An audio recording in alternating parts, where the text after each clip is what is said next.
Oi, espero que esteja bem. Aqui é o professor Luiz Felipe para mais uma aula sobre memória. Na última aula a gente viu a importância da hierarquia de memória e hoje a gente vai estudar cache, como que ele se organiza e o que a gente pode fazer para melhorar o desempenho dos processadores. Então a gente estudou que, tendo a hierarquia de memória, a gente pode aumentar a quantidade de memória que a gente tem, colocando memória mais barata e tentando diminuir o tempo de acesso à memória para buscar os dados e as instruções. Para fazer isso, a gente precisa de usar uma memória cache, que vai estar guardando os dados e a gente tenta tirar proveito da localidade temporal e da localidade espacial. E aí a primeira forma de organizar uma memória cache é fazendo ela ser totalmente associativa. O que isso quer dizer? Isso quer dizer que eu vou permitir que um bloco vá para qualquer lugar na cache. Só que eu tenho que buscar tudo de uma vez só. Então eu vou ter que ter um comparador por entrada, o que é caro. E aí eu posso fazer associação menores por grupo. Então eu tenho associativa por conjunto, que é chamada de anyways. Cada conjunto vai conter n entradas. O número do bloco determina o conjunto. Então a gente pega o número do bloco, calcula o resto usando o operador módulo pelo número total de conjuntos na cache. Isso vai indicar para a gente para qual conjunto vai cair o nosso bloco. E aí a gente busca todos de um mesmo conjunto. Isso também vai ser caro, porque a gente vai ter que fazer n comparadores, mas é menos caro que a totalmente associativa. Então a gente vê aí que tem várias formas de fazer a associatividade da cache. Então a gente tem um espectro de associatividade. Na aula anterior, eu tinha mostrado para vocês o cache que era o one way, que era um mapeamento direto. A gente pega o bloco, faz o módulo pelo número de caches, que aí na figura tem 8 entradas, e ia dar para a gente qual bloco que ia cair. Esse é fácil de implementar e não requer comparador. Porém, ele permite que eu possa perder o dado assim que eu fizer o acesso a outro bloco que dê o mesmo número do bloco no mapeamento direto. Então eu posso, por exemplo, ter o caso, que eu acesso o bloco 1, depois eu vou buscar o bloco 9, 9 módulo 8 vai dar 1, eu vou substituir o bloco 1. Então, se eu aumentar a associatividade, aumenta a chance de eu deixar em cache um bloco que eu vou utilizar depois, diminuindo assim a penalidade por não ter o bloco em memória. Então a gente pode aumentar a associatividade. Então o mapeamento direto é um bloco só, que a gente pode colocar ele, e aí a gente aumenta o tamanho do conjunto, aonde que o bloco pode cair, que aumenta a chance dele continuar em cache. Então na figura aí está mostrando 4 soluções. A primeira é o mapeamento direto, a segunda é o two-way, que é o 2 conjuntos, associativo. A terceira forma é o four-way, 7 associativo. E a quarta forma é o totalmente associativo, que é o primeiro que eu expliquei hoje, que o bloco pode ficar em qualquer um das 8 entradas. O que acontece? O totalmente associativo é o que é mais caro em termos de hardware, porque vai exigir um comparador para cada um das associações. Então, o que a gente vê é que vai aumentando a possibilidade de onde que o bloco vai cair. Então, vamos ver um exemplo. Tá? Então, no mapeamento direto, eu tenho um bloco de dados. Tá? Então, eu vou fazer o módulo do endereço do bloco pelo número de blocos e vou colocar ali sempre naquele lugar. E a gente tem a tag que guarda o resto do endereço para a gente comparar e ver se é aquele bloco que a gente está buscando. No set associativo, em vez de eu ter um lugar só, como é no mapeamento direto, eu posso ter um conjunto. Então, por exemplo, eu posso ter um conjunto que vai ter 2 lugares. Então, o primeiro bloco pode ficar no 0, o segundo bloco pode ficar no segunda casa do 0 aí. A gente também vai ter a tag, e aonde que a gente vai buscar os dados? Nas 2 entradas do conjunto associativo. Então, a gente vai buscar tanto na primeira entrada quanto na segunda entrada. Vamos marcar aqui.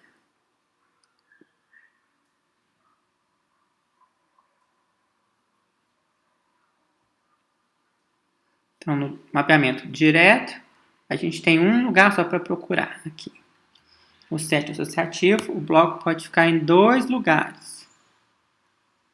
Então, a gente tem que pesquisar nos dois. Então, a gente vai buscar em paralelo. Depois vai comparar para ver se era realmente o que a gente queria. E à medida que a gente vai aumentando o tamanho do nosso conjunto, a gente chega no totalmente associativo, em que o nosso conjunto é todo a memória cache. Então, o dado pode estar em qualquer um desses blocos. Então, a gente tem que fazer a busca em todos os blocos. Certo? Então, se a gente comparar as caches de 4 blocos, tá? A gente tem o mapeamento direto, a associativa 2 ways, por conjunto, e a totalmente associativa. E aí vamos supor que a gente tem uma sequência de acesso de bloco 0, 8, 0, 6, 8. O que ia acontecer? Tá? Então, ó, no mapeamento direto, o bloco 0 vai para o bloco 0, o bloco 8 vai cair no bloco 8, o bloco 0 vai cair no bloco 0, o bloco 6 vai cair no bloco 2 e o bloco 8 vai cair no bloco 8. Tá? Então, a gente teve aí um miss em todos os casos. Porque quando a gente buscava o bloco, ele não estava em memória mais. Entenderam? Então, a gente pôs o 0, pôs o 8. O 8 ficou no lugar do 0. Aí quis o 0, aí o 0 não estava mais lá. Aí buscou o 6, depois buscou o 8. Aí o 8 não estava mais lá porque botou o 0 no lugar dele. Então, a gente teve um miss em todos os casos no mapeamento direto. Próximo caso, a gente agora vai permitir que fique em 2 possíveis lugares. Então, a gente vai ter o two-way associativo, por conjunto. Então, primeiro a gente busca lá o bloco em memória 0, vai cair no bloco 0. Aí a gente busca depois o bloco 8, é o mesmo exemplo do exemplo anterior, só que agora a gente tem 2 possibilidades. Então, em vez da gente substituir o 0 pelo 8, a gente vai colocar o 8 na outra posição do conjunto que está disponível. E o 0 continua lá. Aí busca o 0, agora vai dar um hit. Ou seja, o bloco já estava lá em memória, a gente não substituiu ele. Ou seja, o two-way associativo, nesse caso, foi melhor que o mapeamento direto, que deu todos os miss. Aqui agora a gente tem o 0 e o 8 ao mesmo tempo em memória. Continuando então. A gente agora busca o 6.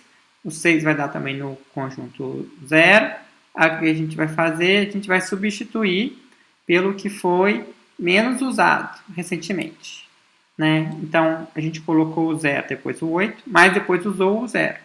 Então, o 8 foi o último que a gente não usou, então coloca o 6. E aí, deu miss, que é a primeira vez que a gente está usando o 6. E agora a gente busca o 8. O 8 não está mais em memória, está o 0 e o 6. A gente substitui o 0 pelo 8, dando miss. A gente ainda teve 4 misses, mas teve um hit. Finalmente, a totalmente associativa. Tá? Então, está aqui a nossa memória cache, o número do bloco, vai buscar a memória. Não tem ninguém por enquanto, então o primeiro caso é miss. Coloca o 0 em memória. Aí busca o bloco 8, não está em memória. Então, deu um miss, coloca ele em memória. E tem posição para colocar ele sem substituir o 0. Aí agora a gente busca o 0. O que acontece? O 0 já estava em memória, então a gente vai ter um hit. Tá? Então, está igual o two-way associativo e está melhor que o mapeamento direto. Agora a gente vai buscar o 6. O 6 não está em memória. Tá? Então, a gente vai colocar ele. Só que a gente não precisa mais substituir o 8. Por quê? Porque tem lugar. Agora a gente tem 4 lugares para esse conjunto. Tá? Vai dar um miss. Mas a gente não vai tirar ninguém da memória por enquanto. E aí, na hora que a gente buscar o 8 vai estar em memória. Então, a gente vai ter um hit. Então, a gente observa que o totalmente associativa teve 2 hits no nosso exemplo. O two-way teve um hit e o mapeamento direto teve 0 hits. Então, a totalmente associativa deu maior liberdade para alocar os blocos sem ter que tirar os outros blocos do mesmo conjunto, aumentando assim o número de hits. Tá? Então, a pergunta que fica é: quanta associatividade que a gente tem que ter na nossa memória cache? Tá? E a primeira lição que está em negrito é que aumentar a associatividade diminui a taxa de falha. Foi o que a gente viu no nosso exemplo. Quando passou de two-way ao invés do mapeamento direto, a gente aumentou um hit. Quando passou para totalmente associativo, a gente aumentou mais ainda. Tá? Então, o que acontece? À medida que a gente vai aumentando a associatividade, esse ganho vai ficando cada vez menor. A melhoria vai reduzindo. Tá? Então, aqui, ó, só para mostrar alguns números reais da simulação de um sistema com uma Dcache, bloco de 16 palavras, rodando o SPEC 2000. Quando a gente tem um one-way, ele tinha um hit de 10,3%. Com two-way, 8,6%. Depois, isso é a taxa de falha. Depois o four-way, 8,3%. E depois o 8-way, 8,1%. Ou seja, a taxa de falha foi diminuindo à medida que a gente aumentou a associatividade do nosso conjunto. Ou seja, aumentar a associatividade diminui a taxa de falha, mas cada vez menor. Tá? Aqui, ó, o ganho aqui foi de 1,7, o ganho aqui foi de 0,3 e o ganho aqui foi de 0,2. Como que a gente vai fazer o hardware, então, da cache associativa por conjunto? Então, a gente tinha estudado primeiro a cache com mapeamento direto. Tá? O que a gente tinha? A gente tinha um endereço que a gente quebrava ele no número de bytes aqui para indicar o offset, byte offset. O índice, que ia dizer para a gente qual bloco que é. Então, o número de bits aqui vai dar aqui 2 elevado a n, esse número de bits de entrada. E o resto do endereço, que é a tag, que a gente tem que ter uma coluna aqui, para depois poder comparar se é essa tag ou não. No mapeamento direto, só vai ter uma desses blocos. Então, a gente não precisa de ter o comparador. No totalmente associativo, tem mais de um lugar. Então, a gente vai botando vários desses blocos. Tá? Então, aqui tem, de novo, a gente replica outro bloco, que vai ter o bit de validade, a tag e o campo de dados. Tá? Então, na figura aqui, a gente está mostrando agora associativo de 4 vias, ou 4 ways. Então, a gente vai ter 4 blocos, onde cada bloco tem o bit de validade, a tag, que guarda o resto do endereço, e o campo de dados, que guarda os dados que a gente quer armazenar. Todos eles vão ser indexados aqui, ó, pelo índice. Tá? Então, aqui nesse exemplo, a gente tem 32 bits, onde 2 bits aqui são usados de offset. A gente tem 8 bits de índice, 22 bits de tag. Então, esse campo de bit de validade vai ter 1 bit, o campo de tag aqui vai ter 22, e aqui vem o campo de dados. Aqui nós vamos ter 2 elevado a 8, que vai dar de 0 a 255 entradas na nossa tabela cache. Que pode ter, então, nesse caso aqui, 4 possíveis lugares para guardar os dados. No mapeamento direto, a gente só tem um desses tabelas, a gente busca o dado e vê se ele é válido ou não. No associativo, a gente tem que adicionar mais rápido, a gente tem que botar o comparador. Cada bloco aqui vai fazer a busca em paralelo. Depois a gente vai usar o comparador aqui para verificar se o campo da tag é o campo do endereço que a gente está buscando. Então, vem o campo da tag aqui, 10, ele entra nos comparadores, nos 4 comparadores. Tá? Se fosse 2 way, eu ia ter 2 tabelas dessas, 2 comparadores. Se for totalmente associativo, eu ia ter o número de blocos que eu tivesse aqui. Por exemplo, se fosse no exemplo lá que a gente estava fazendo com 8, eu ia ter 8 comparadores. Então, a gente vai ter aqui 4 vias, 4 comparadores.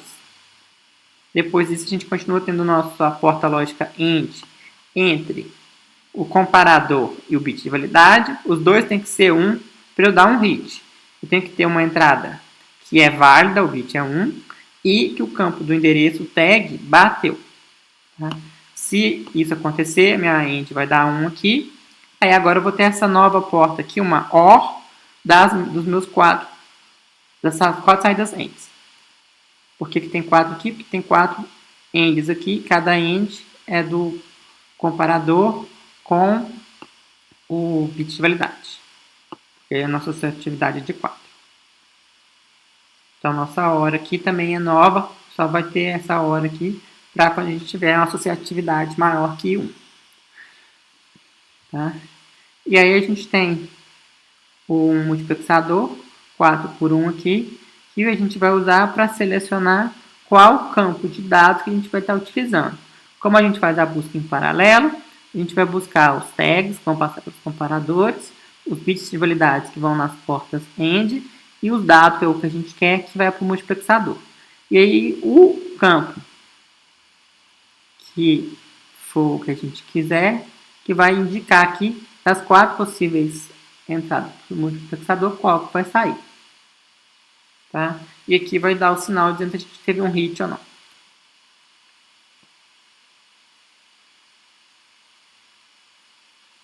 Ok? Tem que saber fazer o desenho do hardware da tabela cache. Tanto mapeamento direto quanto associativa por conjunto.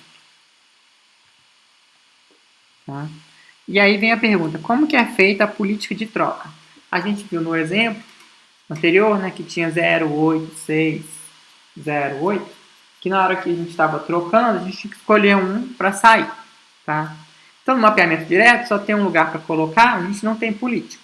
A gente vai colocar onde que cabe, sem escolha. Na associativa, a gente vai colocar primeiro onde está vazio. Então, a gente vai preferir as entradas vazias, se houver. Caso contrário, a gente vai escolher uma para trocar. Tá? Então, uma política que é muito usada é a LRU, que é a Least Recently Used, ou a que foi menos recentemente usada. Tá? Ela é simples de implementar para 2-way, é possível para 4-way, mas mais difícil para outras associatividades, porque aí você tem que colocar também uma tag de tempo para saber há quanto tempo aquela entrada foi usada ou não. Tá? Outra opção é aleatória, a gente simplesmente escolhe uma daquelas. Tá? Tem aproximadamente o mesmo desempenho que a LRU para altas conectividades, altas associatividades. Aproximadamente. Tá? Até agora a gente falou da leitura. E o que acontece quando a gente escreve? Tá? Então a gente estava buscando o dado, buscando a instrução, ou buscando o dado para a operação. Mas pode ser que a gente quer escrever em memória. Tá? A gente quer fazer, por exemplo, um store. E aí, o que acontece com o dado na cache? O que fazer na escrita na cache? Então a gente tem que ter a escrita também na cache quando a gente está escrita no dado em memória. E aí tem várias formas de isso ser feito. Tá? Então a primeira delas é a chamada write through, tá? Que a gente escreve e atravessa. Tá? Então na hora que tiver o hit de escrita, a gente apenas atualiza o bloco na cache. Mas tá, a cache e a memória vão ficar inconsistentes, porque a gente escreveu só na cache. Tá? Então no write through a gente também vai atualizar a memória. Então o write through a gente não vai deixar inconsistente. Tá? Assim que a gente atualizar o dado na cache, a gente atualiza na memória. Aí ele não fica mais consistente. Porém, isso vai fazer a escrita demorar mais. Tá? Por quê? Porque toda vez que eu for escrever, eu vou ter que escrever em memória também. Tá? Então, isso aí pode cair muito desempenho da nossa CPI. Tá? Por exemplo, se a CPI for 1, a gente tiver 10% de instruções que são store, tá? E a escrita na memória levar 100 ciclos, tá? A nossa CPI efetiva vai ser 1 mais os 10% de instrução só store, 0,1, vezes o custo dela, que é 100. Isso vai dar, então, aí 1 mais 10, que vai dar 11. Então, olha como o nosso custo de CPI foi de 1 para 11, simplesmente porque a gente tinha escrito. Então, a solução é o quê? É eu não ter que toda hora que eu fizer uma escrita, ter que escrever na memória. Tá? Então, o que a gente vai fazer? A gente vai ter um buffer, que é um buffer de escrita, que é o write buffer, que é uma área em memória, que a gente vai guardar o dado esperando a ser escrito nas memórias. Tá? A CPU vai continuar o processamento dela imediatamente. Tá? E a gente só vai parar se o write buffer estiver cheio. Então, a gente vai colocar num buffer o que tem que ser escrito. Tá? E aí a gente vai escrever apenas... A gente vai simplesmente apenas atualizar o bloco na cache. Essa política, então, essa alternativa é a chamada write back. Tá? Então, no write back, a gente não tem que ficar toda hora tendo que acessar a memória para escrever. A gente vai simplesmente atualizar o bloco na cache. Quando o bloco estiver cheio, a gente vai atualizar a memória. Tá? Então, a gente vai agora marcar se o dado foi alterado ou não. Então, a gente diz que o bit está sujo. A gente verifica se o bloco está sujo. Tá? Quando a gente tiver um bloco sujo sendo substituído, o que acontece? A gente vai ter que atualizar ele. Então, a gente vai marcar se o bloco está sendo usado ou não, se ele foi escrito ou alterado ou não. Se ele foi alterado, a gente marca o dirty bit dele, que é o bit de sujeira dele. Na hora que o bloco for substituído, a gente vai escrever na memória, e aí a gente pode usar o write buffer para permitir trocar o bloco que vai ser lido antes. Tá? Aí o que pode acontecer? Pode ocorrer um miss de escrita. Tá? Então a gente tem duas alternativas no write true. Tá? A gente pode alocar o write, alocar na hora que fizer o miss. Na hora que der o miss de escrita, a gente busca o bloco. E tem o write around, que a gente não busca o bloco. Já que normalmente os programas escrevem em um bloco inteiro antes de ler. Tá? Para o write back, normalmente a gente busca o bloco. Tá? Então, resumindo, a gente tem duas alternativas aí, que é o write true e o write back. E os dois vão afetar o desempenho da cache, e o desempenho da cache vai afetar o desempenho do processador, da CPU. Tá? Então, agora eu vou falar um pouco sobre o desempenho de cache. Ele é um componente crítico do tempo de CPU. Tá? Então, a gente está interessado em reduzir o nosso CPI, né, os ciclos de execução do programa, e aí isso daí inclui também o tempo de read. E quando a gente tem um miss, a gente tem que buscar o dado em memória, a gente vai ter os ciclos de stall de memória. Tá? Principalmente quando ocorre o miss na cache. Tá? Então, o nosso memory stall cycles, tá, vai ser o número de acessos de memória por programa, vezes o miss rate, vezes o miss penalty. Tá? Então, memory access por programa, na verdade, é o número de instruções por programa, vezes o miss por instrução, vezes o miss penalty. Essa que é a equação que a gente vai usar para caracterizar o memory stall cycle. Tá? Então, vamos ver um exemplo de desempenho. É dado para a gente que a memória cache de instruções tem um miss rate de 2%. A memória cache de dados tem um miss rate de 4%. O nosso miss penalty são 100 ciclos. A base de CPI, que é o ideal, o cache ideal, é 2. E a gente tem um load store, que são 36% das instruções. Tá? Então, quantos ciclos de miss a gente vai ter por instrução? Então, nas instruções de cache, tá? A gente tem um iCache aí de miss rate de 2%, então é 0,02, vezes o miss penalty, que é 100, que vai dar 2. No Dcache, a gente tem aí os dados vão faltar então em 36% das instruções, então é 0,36, vezes o miss rate, que é 4%, 0,04, vezes o miss penalty, que é 100. Isso vai dar 1,44. Então, o CPI atual vai ser 2, que é a CPI ideal, mais 2 vezes, mais 2, que é o ciclo de miss por instrução do iCache, mais 1,44, que é o ciclo de miss por instrução do Dcache. Isso vai totalizar 5,44. Então, a gente vê aí que o cache afeta significativamente o tempo de CPI. Outra questão importante é o tempo médio do acesso. Tá? O hit time também é importante no desempenho. Isso pode ser medido através do chamado AMACE, que é o Average Memory Access Time, que é o tempo médio de acesso à memória. O tempo médio de acesso à memória vai ser dado pelo tempo de hit mais o miss rate vezes o miss penalty. Ou seja, é o tempo para você buscar o dado quando você tem ele em cache, mais quantas vezes ele não está lá, que é o miss rate, vezes a penalidade de você ter que buscar ele, que é o miss penalty. Então vamos ver um exemplo. Tá? A gente tem uma CPU com clock de 1 nanosegundo. O hit time é 1 ciclo. O miss penalty são 20 ciclos. O iCache miss rate é de 5%. Tá?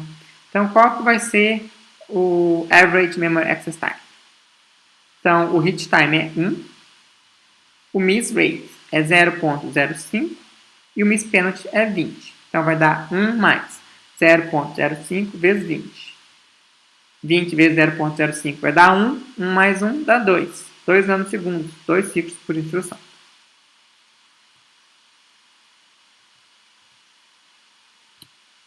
Então, resumo de desempenho.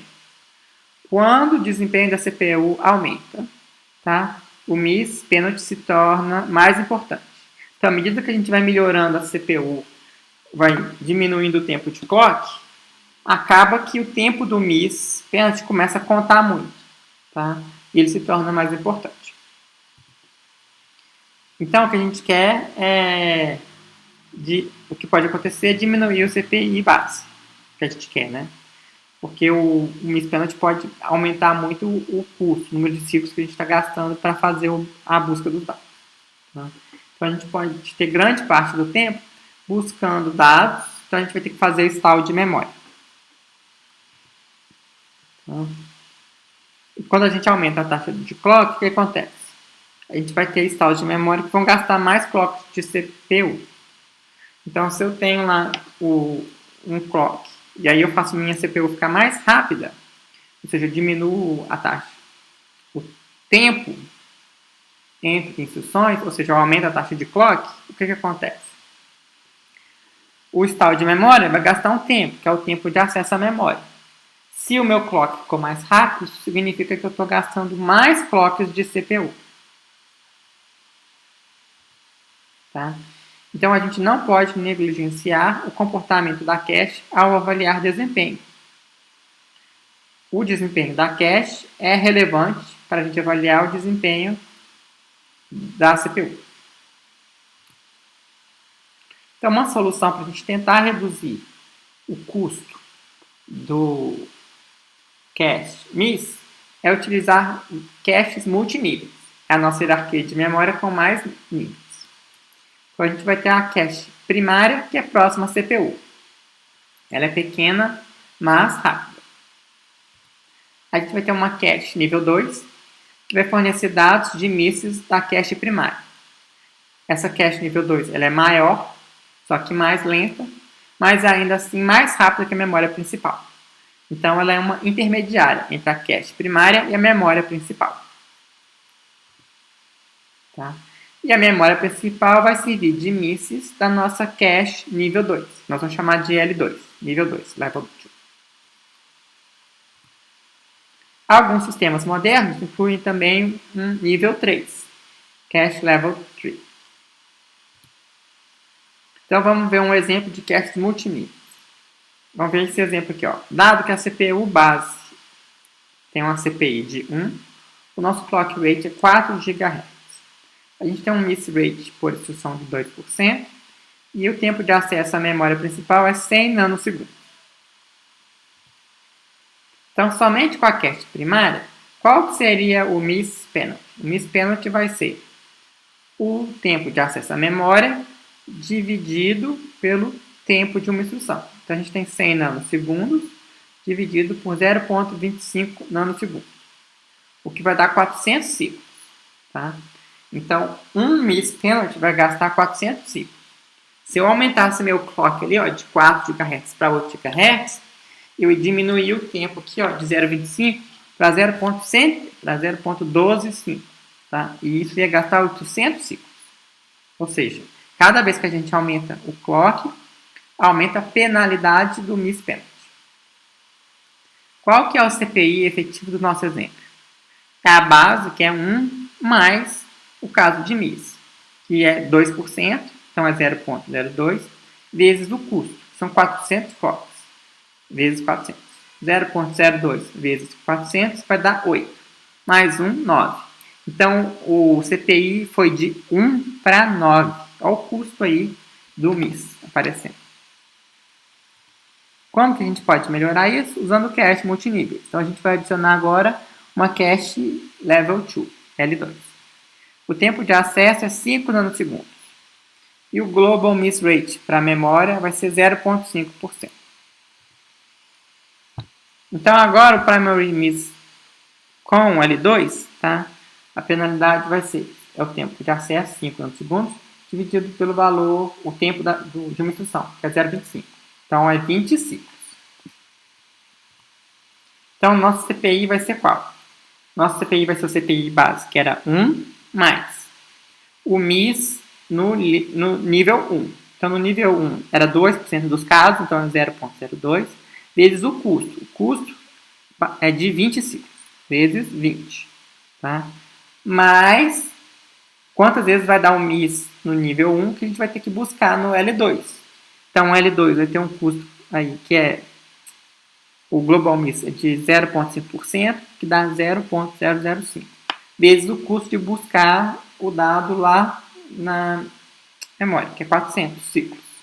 Tá? Ou seja, ao botar o L2, a gente diminui o custo de ter que buscar em memória e isso faz reduzir o nosso CPI, que agora foi para 3,4. Ou seja, a taxa de melhora foi de 9 para 3,4. A gente melhorou 2,6 vezes o CPI, simplesmente usando uma cache adicional L2. Ok? Espero que tenham entendido.